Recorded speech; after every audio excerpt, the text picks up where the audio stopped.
우리 삶에 있어서 아마도 가장 중요한 단어가 있다면 사랑일 겁니다.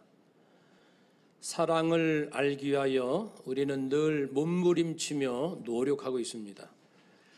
그래서 우리가 살면서 무슨 작품을 읽든 아니면 광고 한 줄이라도 어디 사랑자가 들어가면은 좀 더 깊은 관심을 갖고 잘 살펴볼 필요가 있습니다. 온전치는 않을지라도 사랑에 대한 영감과 또 나에게 뭔가 깨우치는 바가 있을 겁니다. 그래서 어디에 가서 누가 사랑이라는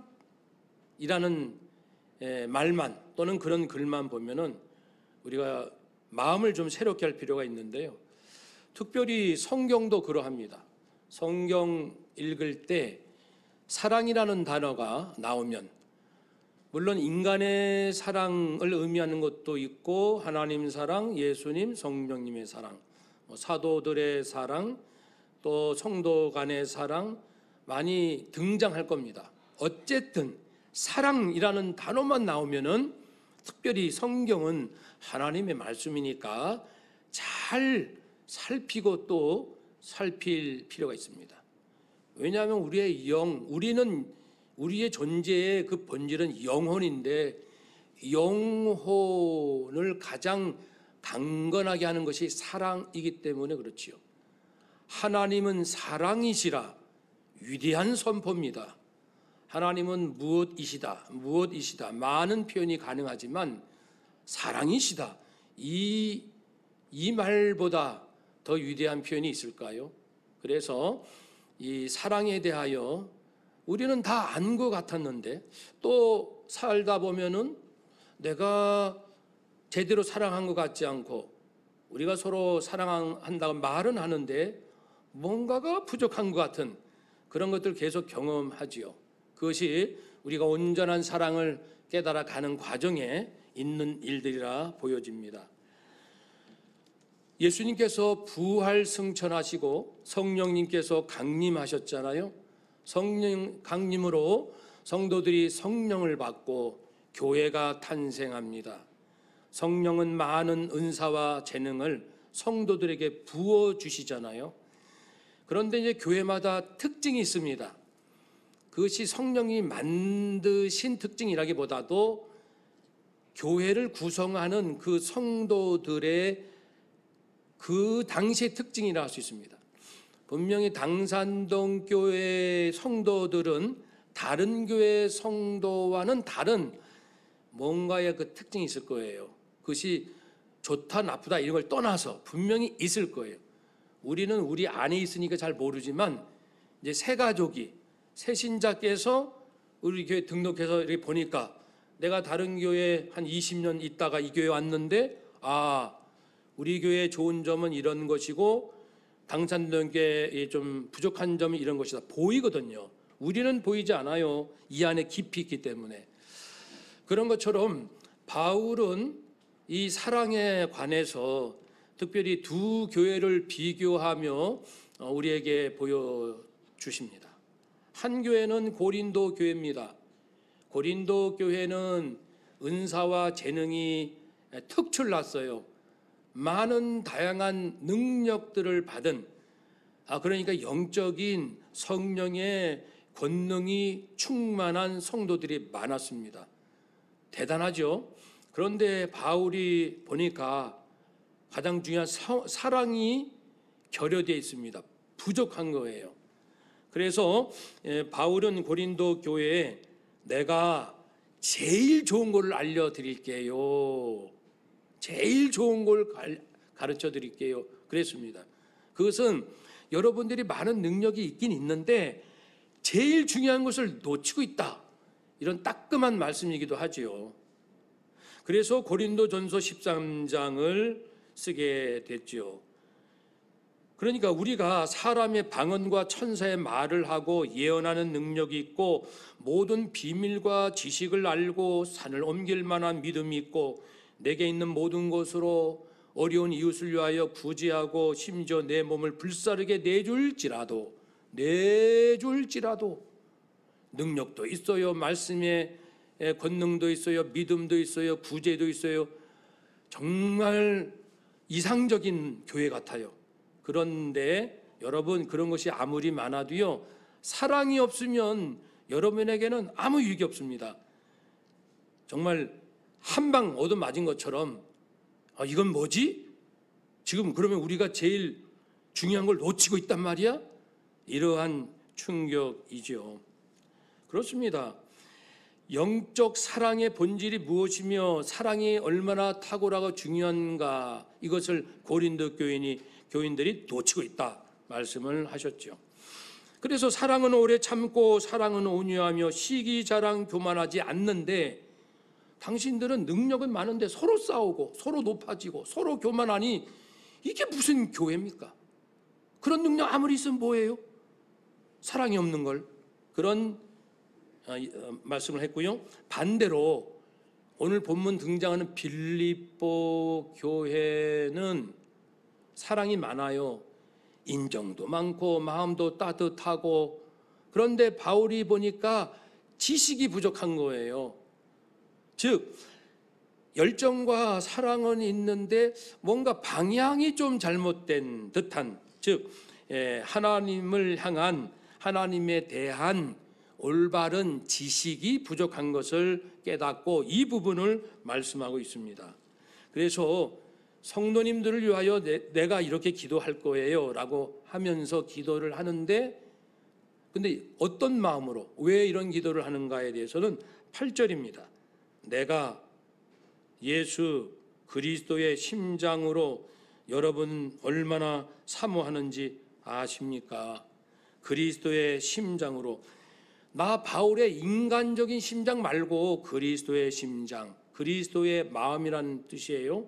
그리스도의 마음으로 여러분을 그렇게 보고 싶어하고 소식을 알고 싶고, 여러분이 좀 힘들면 나도 괴롭고, 여러분이 잘 되면 나 그렇게 기쁘고, 그런 마음, 예수님이 여러분을 보실 때 가질 만한 그 마음, 그 마음이 내 안에 있어요. 예수님은 어떤 마음을 갖고 계셨을까요? 회개하라, 천국이 가까이 왔느니라. 회개하라 그랬어요. 그 당시 얼마나 많은 사람들이 나 잘 믿는 사람입니다 그랬는지 몰라요. 회개하세요. 하나님의 나라, 천국이 가까이 왔습니다. 땅의 나라, 자기의 나라, 자기 집단의 나라, 자기 기득권의 나라, 그런 거 말고 진짜 하나님께서 당신들을 통치해 주시는 그러한 인생. 우리 아까 장로님 기도 중에도 이제 우리가 코로나 가운데서도 새로운 세상을 볼 수 있는 소망을 우리 교회가 세상에 알려야 된다고 했는데, 예수님이 먼저 그러셨잖아요. 천국을 알려주러 왔다. 지금까지 잘못한 거 깨끗이 정리하고 새 마음을 준비해서 새로운 세상으로 나아가라. 회개하라, 천국이 가까이 왔다. 또한 말씀하기를 수고하고 무거운 짐진 자들아 다 내게로 오라. 내가 너희를 쉬게 하리라. 내가, 예수님 그 자신이 중요합니다. 예수님의 가르침도 중요하고 기적과 사역도 중요하지만 예수님 자신, 그분을 만남으로써, 그리고 예수님 그분을 배울 때 이제는 쉼이 있고 안식이, 평안이 있게 됩니다. 예수님 마음은 쉼을 주고 싶다는 거예요. 힘들지, 공부하기 힘들고 직장 다니기 힘들고 회사 운영하기 힘들고 자식 키우기 힘들고 결혼하기 힘들고 뭐 하기 힘들고 온통 힘든 세상, 내가 너희에게 쉼을 주리라. 주님의 마음이 그래요. 그러니까 바울도 내가 어떻게 하면 빌립보 교인들 진짜 나 이제 좀 살 것 같아요, 뭐가 많아서가 아니라 예수님을 만나서 나 이제 좀 살 것 같아요. 지금 죽어도 여한이 없어요. 여기가 천국인걸요. 범사에 감사해요. 흥에도 감사, 망에도 감사, 건강에도 감사, 아파도 감사. 그런 고백을 할 수 있는 그 평안, 이 평안을 주고 싶은 마음이 바울 마음에 가득 있습니다. 예수님은 또 말씀하시지 않았습니까? 내 살을 먹고 내 피를 마시는 자는 영생을 가졌고 마지막 날에 내가 그를 다시 살리리라. 예수 피 예수 살 먹고 마신다. 예수님께서 왜 죽으셨는지 그 죽음, 그 살이 찢기고 피를 흘렸다는 것은 죽음이거든요. 예수님의 죽으심이 나의 죄 때문이라는 것을 깨닫고 예수를 그리스도로 진실로 영접하는 자는 영원한 생명을 얻게 하고 죽어도 다시 언젠가는 부활하도록 하시겠다는 게 예수님의 의지 아닙니까? 그러한 지금 당신은 모르나 그대는 모르나 나 믿으면 영생, 나를 믿으면 부활이 있다라는 것을 그렇게 알리고 싶은 그 마음. 바울도 그런 마음이 있어요. 그러니까 그런 마음으로 빌립보 교인들을 축복하는 마음이 있습니다. 그러면 우리도 우리 가족들, 우리 친척, 이웃들 바라볼 때 그리스도의 심장으로 뭐 다른 것으로도 많이 봐야겠죠. 지금 공부는 잘 돼? 원하는 것 뜻은 잘 이루고 있어? 그런 질문도 하지만 진짜 중요한 질문은 뭐예요? 당신은 천국을 누리고 있습니까? 당신은 세상이 줄 수 없는 참 평안을 누리고 있습니까? 영생 얻은 확신이 있나요? 부활의 소망이 있나요? 내 사랑하는 아들아, 딸들아. 그러니까 내 마음속에 이거를 알려주고 싶은 그리스도의 심장, 이 심장을 가지고 이제 교인들을 위하여 중보기도 축복기도 합니다. 내가 기도합니다. 여러분 사랑이 많다는 걸 아는데 여러분 사랑을 지식과 모든 총명으로 점점 더 풍성하게 되기를 기도합니다. 점점 더 풍성하게. 그러니까 사랑뿐 아니에요. 이 성경에 특별히 신약 성경 보면은 이제 진리가 됐든 그리고 능력이 됐든 여기 사랑이 됐든 점점 더 풍성하게 라는 그 뉘앙스의 표현들이 많지 않습니까?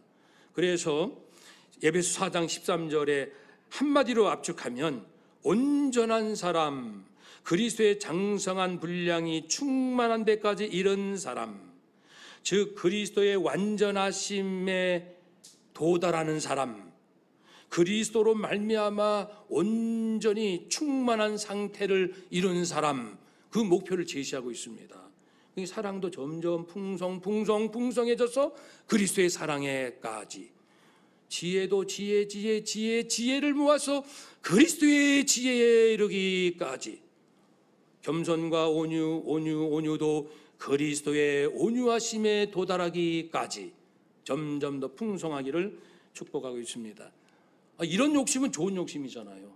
우리가 우리의 가족과 이웃에게 이러한 거룩한 욕심을 가지고 응원하고 격려하고 목표를 제시하고 손을 잡고 함께 우리 그 길로 가자, 그리스도의 그 길로 가자라고 해야 할 것입니다.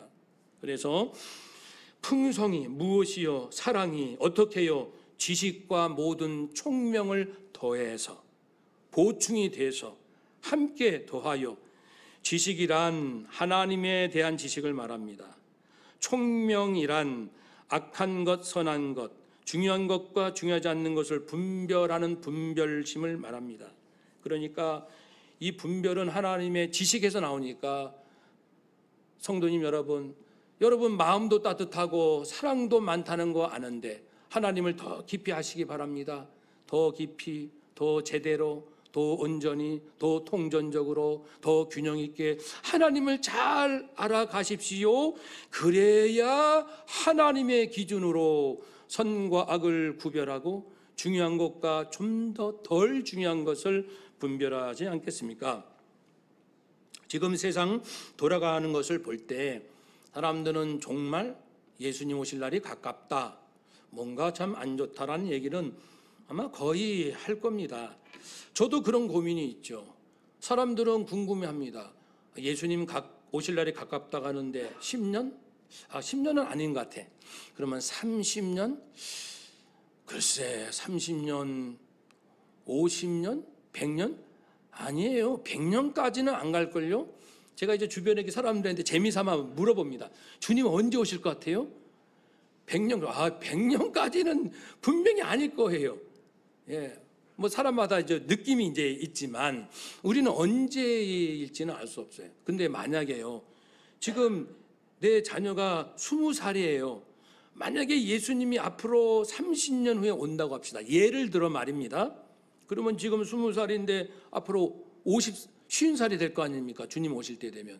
그럼 지금 몰라서 우리가 살지, 그걸 안다면 이렇게 안 살겠죠. 지금처럼 살려고 하는 태도를 분명히 뭔가 바꾸겠죠. 우리 모르니까 최선을 다하여 성실하게 그때그때 살아가지만, 그러나 우리에게 더 중요한 기도는 지금 우리가 성실하고 충실하게 사는 것도 중요하지만 주님이 오실 날이 가깝다 하는데 언제일지는 모르고 도대체 어떻게 해야 될지 판단하기 어려운 것이 한두 가지가 아닙니다. 내가 결혼을 해야 되는 건지, 차라리 안 하고 하나님이 원하시는 기쁜 일을 하는 게 맞는 것인지, 내가 한 30년 길게 보고 사업을 구상하고 있는데 정말 30년을 내다보고 사업 이 구상을 하는 게 맞는 건지, 이것도 헷갈리고 한두 가지가 아닙니다. 그래서 우리는 늘 성령 의지할 수밖에 없습니다. 성령님 보다 중요한 것을 놓치지 않게 하옵소서, 그 기도를 해야 돼요. 하나님은 우리의 중심을 보시는 거예요. 주님 오실 날이 언제일지는 알지 못해, 아무도 모릅니다만은, 그러니까 나는 내 계획대로 하겠다라는, 그렇게 살 것인가? 주님이 언제 올지는 몰라도 나는 모르지만 하나님 중요한 것을 놓치지 않고 싶습니다. 알게 해주세요. 알려주세요. 모든 것을 판단하고 선택할 때마다 정말 주님의 마음을 알고 선택할 수 있도록 도와주세요. 이 간절함, 이 정말 피를 토하는 심정으로 부르짖는 이 간절함이 있느냐 없느냐가 우리 인생을 결정짓습니다. 아니, 세상에서도 얼마든지 많이 계획 세우고 또 이렇게 하고 저렇게 하잖아요. 또 우리는 주님의 재림을 알고 그리고 앞으로 전개될 것을 소망하는 사람들은 그들과 다르죠. 똑같은 직장 생활을 해도, 똑같은 무엇을 지낸다 할지라도 뭐가 다를까요? 그 기도, 뭘 알아서 다른 것이 아니라 그 마음속에 간절함이 있다는 거예요. 한번 따라 합시다. 하나님, 중요한 것과 더 중요한 것을 분별하게 하옵소서. 아멘. 그래서 주님께서 보시기에, 기준이 주님께서 보시기에 더 중요한 것 저도 알고 싶습니다. 알게 해주세요. 알게 해주세요. 인간적인 생각으로는 좋은 직장, 월급 많이 주는 직장, 오래 다닐 수 있는 직장, 내 재능을 살릴 수 있는 직장, 이 정도란 말이에요. 이 정도. 그러나 우리는 그걸 넘어서서 한치 앞을 모르지 않습니까? 누구나 월급 많이 주고 내 재능을 살릴 수 있고 그리고 여러 가지 즐겁게 할 수 있는 그런 기준으로 인생을 항상 따라다니는데, 거기 하나님은 어디 계십니까? 하나님의 인도하심은 도대체 어디에 있습니까? 이스라엘 백성들이 애굽에서 출애굽에서 나올 때 그나마 노예지만은 애굽에서는 고기도 먹고 파, 부추, 마늘도 먹고, 광야에 나오니까 아무것도 없어요. 물도 제대로 없고, 그러니까 먹을 건 눈에 보이지 않고 사막에 씨를 뿌립니까? 거기에 포도가 나옵니까? 석류가 나옵니까? 내 눈에 볼 때는 에이, 애굽에 있는 게 낫지요. 그런 식으로 우리가 살 거냐? 그런 말씀이죠. 내 눈에 볼 때 애굽이 낫죠. 딱 놓고 보면 광야하고 애굽하고. 애굽이요? 그런 자는 하나님의 길에 합류할 수가 없잖아요. 그들은 영원히 하나님의 백성일 수가 없습니다. 그러니까 우리는 몰라요, 앞날을. 그러니까 지금 내 생각으로, 내 판단으로 이렇게 찾아가서 선택해 나가지만, 아차, 잘못 선택했다, 아차, 그 길이 아니었는데 라고 나중에 할까봐 그게 겁이 나는 거예요. 그러니까 진실한 마음으로 하나님 알려주세요. 제가 어느 길로 갈까요? 이 진정성 있는 하나님 앞에서의 부르짖음 말입니다. 지식과 총명이 있어야 합니다. 하나님의 지식에 근거한, 하나님이 기준이 되는 선악과 중요한 것과 중요하지 않는 것에 대한 분별심. 그래서 이런 마음이 사랑과 함께 있어야 돼요. 무조건 사랑, 무조건 따뜻한 마음이 아니고 잘 분별해서 어떻게 할 것인가, 어느 길로 갈 것인가, 그것과 함께 합쳐진 사랑 말입니다. 다시 표현하면 10절에 지극히 선한 것을 분별할 수 있어야 합니다. 지극히 선한 것. 지극히라는 단어, 지극히, 성경은 우리가 구원은 예수 그리스도의 보혈로 정말 거저 은혜로 믿음으로 받았지만 우리가 살아가는 하루하루의 삶은 하나님께서 굉장한 높은 목표를 주셨어요. 율법 비교할 것도 없어요. 율법은 간음해야 간음했다 하죠. 그러나 복음은 옳지 못한 마음 품은 것도 이미 그거다 그랬어요. 다른 사람 살인만 살인입니까? 다른 사람 미워하는 것도 살인이다 그랬습니다. 그래 우리는 그 높은 수준의 그 삶을 사는 것이 구원받은, 구원은 거저지만 구원받은 자가 살아갈 삶은 율법하고 비교할 수 없을 만큼 한없이 내 저 속 깊고 깊은 마음까지 정결하고 깨끗해야 할 것을 말씀합니다. 그러니까 지극히 선한 것, 그러니까 우리 하나님은 우리를 그만큼 사랑하니까 요구하시는 거예요. 그냥 시시하게 너 예수 믿고 구원받고 영생 얻었으니 즐겁게 살아라, 그걸로 하시는 것이 아니라 지극히 선한 것을 분별해야 한다. 선하다, 여기서 선한 것은 조금 그 일반적인 선한 거하고 조금 개념이 다르지요. 중요하다, 뛰어난 것, 영어로 하면 excellent, 우리 보통 야, 그 참 뛰어나다, excellent. 그 아이들 재밌는 표현으로 따봉 이겁니다. 따봉이 딱 좋아요. 따봉. 그 바울이, 여러분 성도님들 인생 살 때 그냥 이것저것 좋다는 식으로 하지 말고 따봉, 엑셀런트한 거, 지극히 참으로 최상의 것, 하나님께서 기뻐하실 그거를 택하셔야 돼요. 그걸 잘 분별하시면서 사랑하며 사십시오. 진실하여 허물 없이 말입니다. 주님 오시는 그날까지. 진실하여, 진실, 성경도 진실을 엄청 강조하죠. 여기서의 진실의 원어는 태양빛, 판단하다 두 단어의 합성어입니다. 그러니까 태양빛에 비추어서, 그렇죠, 테스트해 봐서 진실한 거, 그 정도의 진실을 말합니다. 그러니까 태양빛이, 지금 먼지가 없는 것 같은데 태양빛이 비추면 먼지가 보이듯이 말이죠. 그 그리스도의, 예수님이 빛이시잖아요. 예수님이 빛이십니다.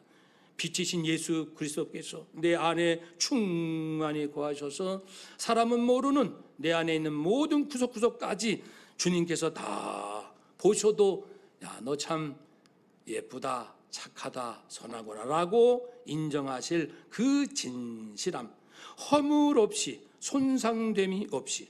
그러니까 진실하고 허물 없다는 것은 진실하고 정직하고 깨끗한 마음을 주님 오실 때까지 소유하는 사랑. 그러니까 우리가 남편도 아내, 여보 나 당신 사랑해, 애들한테 얘들아 아빠가 너를 얼마나 사랑하는데, 목사님들이 성도님 나는 우리 교회 성도님을 사랑합니다. 선교사님들이 나는 우리 선교지에 있는 그 주민들, 원주민들을 사랑합니다라고 우리가 서로 말하잖아요. 나 당신 사랑해, 사랑해. 그 사랑은 하나님의 말씀에 비추어보아 정말 내 안에 거짓이 없는 정결하고 진실된 그런 그 동기죠, 동기. 그런 동기가 있는 그런 마음으로 하는 사랑. 예를 들면요, 누가복음 9장에 이런 얘기가 나옵니다. 예수님께서 갈릴리 사역을 1차, 2차, 3차 마치시고 이제 남쪽 유다로 내려오실 때 사마리아 지역, 중부 지역 통과하십니다. 어느 사마리아 마을을 지나가셔서 거기서 머물기 원하셨어요.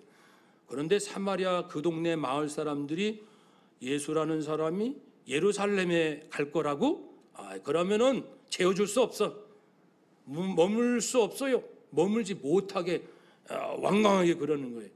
왜냐하면 같은 이스라엘 사람이지만 사마리아 중부 사람과 유대 남부 사람들이 종교적 갈등이, 앙금이 아주 심하거든요. 그러니까 예수님이 예루살렘으로 가려고 한다 그러면 아주 쳐다보지도 않는 거예요. 그래가지고 재워줄 수 없습니다. 이런 이제 머물 수 없습니다. 그때 제자들이 야고보와 요한, 성격이 좀 불같은 면이 있는데, 그리고 굉장히 이기심으로 똘똘 뭉친 예수님의 사촌 동생들입니다. 사실 세례 요한도 사촌지간이고 그 야고보와 요한도 예수님의 어머니, 저쪽 어머니 이게 형제 자매지간이기 때문에 사촌지간이에요. 근데 이 야고보와 요한이 뭐라고 말합니까? 자기 딴에는 자기 스승, 이 선생님에 대해서 이렇게 괘씸하게 대? 그래가지고 자기 선생님 편을 들고 보호한다는 그런 마음으로 주님, 하늘에서 불을 내려 저들을 전부 멸하도록 하시면 어떨까요? 그렇게 원하십니까? 그렇게 할까요? 그러니까는 선생님에게 따뜻하게 대하지 않는 저 녀석들을 불로 심판합시다. 그러니까 어떻게 보면은 선생님을 얼마나 간절히 사랑했으면 보호하려고 그랬을까 이런 마음도 들지만, 그러면 이제 여기서 중요한 거예요. 만약에 예수님께서 그래, 야 괘씸한 그놈들, 내가 누군지 감히 알아보지도 못하고 말한다는 것이 우리 모두 하늘의 불로 쓸어버리자. 만일 예수님이 그렇게 말씀도 안 하시죠. 물론 그렇게 하셨다면은 제자들이 뭘 배울 거예요? 우리를 건드리는 사람은 전부 불로 멸망시키자. 요걸 배우는 거예요. 근데 예수님께서 뭐라고 하셨냐면 그 제자들을 단호히 꾸짖으시고 그럴 수 없다고.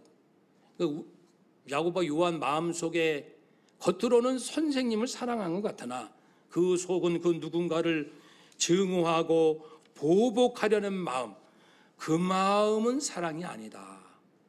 그걸 꾸짖으시는 거예요. 사랑이란 상대방이 몰라서 대적하고 모르게 죽이려고까지 하는 이 모든 것들을 받아들이는 거예요. 몰라서 그런 걸, 모르면 예수를 죽이자 그러잖아요. 모르면은 교회를 핍박하고요. 하나님 모르면은, 예수님을 모르면, 십자가의 그 사랑, 십자가의 죽으심을 모르면은, 성경이 하나님 말씀이라는 거 모르면 교회를 죽이자 그러죠. 목사들을 죽이자. 이 세상에서 기독교를 박멸시키자 그러죠. 모르면. 왜냐하면 이 세상이 영적 전쟁이 있으니까요. 그걸 우리가 알고 살아야 됩니다.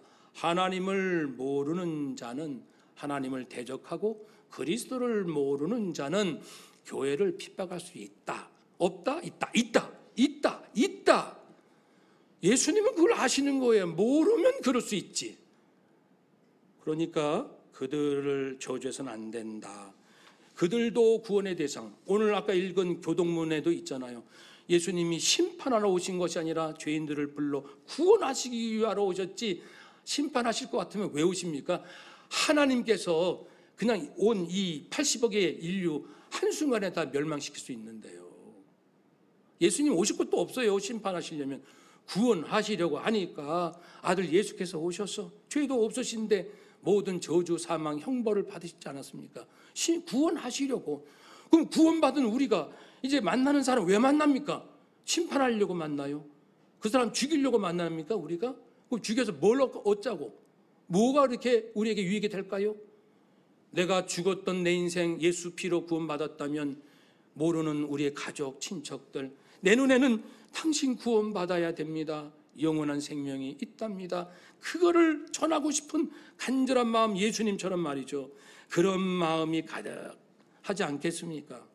그런 마음이 바로 진실하여 허물 없는 마음, 예수님의 마음입니다. 총 대선을 앞두고 진짜 저는 제일 마음 아픈 게, 목사님들도 진보 목사님들, 보수 목사님 그룹이 있어요. 그건 자유죠. 내가 생각할 때는 이쪽 후보가 더 나은 것 같다. 각자 다 지식과 정보가 다르니까. 그래가지고 여기 똘똘 뭉치고, 이쪽 목사님 똘똘 뭉쳐서 성명서 발표하고, 우리는 이쪽을 지지한다. 저는 같이 고민하고 싶어요. 정말 성령께서 이쪽 후보다 뭐 그런 말씀을 목사님 들어보셨어요? 이쪽 목사님들도 목사님 성령께서 내가 원하는 후보는 이쪽 후보다 이렇게 음성을 들어봤습니까? 아니요. 받았다고 들었는데 못 들어봤으니까 지금까지. 그러면 우리가 그리스도 이름을 들먹이면서 진보 보수 얘기하지 말고 각자 신앙 양심에 따라 각자 판단하여 하되, 어떤 결론이 나올지라도 그 대통령, 새로 뽑힌 대통령이 하나님을 두려워하고 경외하고 백성들을 정말 사랑하는 자가 되도록 3일 금식 해보셨어요? 피눈물 흘리면서 부르짖어 보셨어요? 내가 원하는 후보 뽑히라고는 여기저기서 열심을 내고서는 내가 원했던 원하지 않던 뽑힌 대통령에서 3일 금식하며 피눈물 흘리면서 하나님을 두려는 대통령 되게 달라고 부르짖어 보셨냐고요? 그런 목사 있다고 저는 들어본 적이 없어요, 지금까지요. 무엇이 사랑입니까? 나라 사랑? 뭐가 정말 하나님의 사랑으로 나라 사랑하는 것이 무엇일까요? 우리는 사랑 말하지만 정말 두렵습니다. 올림픽, 동계올림픽에서도 편파 판정, 만약 그게 이제 올바른 정보라고 우리는 생각하는데, 그러면 중국 성도들한테 묻고 싶어요. 중국에 있는 성도 여러분 무조건 중국 편 들지 마세요. 우리 한국 성도도 마찬가지죠. 무조건 한국 편 들지 마시고 우리가 객관적인 사실 정확한 걸 판단해서 그거에 따라서 억울한 사람이 없도록 해야지. 내가 중국 사람이니까, 내가 중국 크리스찬임에도 불구하고 중국 사람이니까 무조건 중국 편 들고, 무조건 한국 편 들고, 무조건 일본 편 들고, 이게 무슨 사랑입니까? 하나님의 사랑을 위장한 자기 이익, 자기 권력, 자기 즐거움, 이거를 탐하는 거 아니겠습니까? 사랑 아닙니다. 거짓된 사랑입니다. 그러면 마지막에 주님 오셨을 때 내 마음의 뚜껑을 열어보시고, 나는 내 남편, 아내 사랑했어요. 나는 내 자식을 위해서 사랑했어요. 얼마나 내가 모든 걸 자식한테 쏟아 부었는데요. 그런데 어쩌면 주님께서 너는 네 자식을 네 욕망으로, 너의 이기심으로 사랑했지 언제 그리스도의 사랑으로 네 아들, 딸을 사랑해 본 적이 있느냐, 오히려 책망하실 수도 있지요. 두렵습니다. 사랑은 늘 받고 싶고 주고 싶고 그 아름다운 말 사랑이지만, 빌립보 교인에게 주신 충고처럼 하나님을 잘 알고 그리고 하나님의 말씀에 기준하여 분별할 수 있는 분별심이 떨어진다면 자칫 자기 생각에 맞는 사람, 내가 사랑할 사람, 내 마음을 기쁘게 해주는 사람, 내가 사랑할 사람, 내게 유익이 되는 사람, 내가 사랑할 사람, 그렇지 않으면 미워할 사람, 이런 식으로 살아간다면 헛사는 거죠. 목회도 헛된 거고 선교도 헛된 거고 성도들의 수십 년의 인생도 와르르 다 무너져서 주님 앞에 아무것도 받을 상이 없고 책망만 받을 수 있다는 사실이죠. 그러니까 이제 바울이 그런 예수님의 마음을 아니까 빌립보 교인들에게, 와, 내가요 그리스도의 심장으로 여러분에게 울부짖고 부르짖습니다. 여러분 사랑하는 마음 있는 거 아는데 그 사랑이 올바른 사랑 되기 원해요. 하나님의 마음에 맞는, 기준에 맞는 사랑 되기 원합니다. 그런 사랑으로 사랑하십시오. 그래서 의의 열매, 성령의 열매를 맺으셔서 하나님의 영광과 찬송이 되기를 원합니다. 그러한 바울의 축복이 우리에게도 임하여 우리도 그렇게 사시기를 주의 이름으로 축복합니다. 아멘. 기도하겠습니다.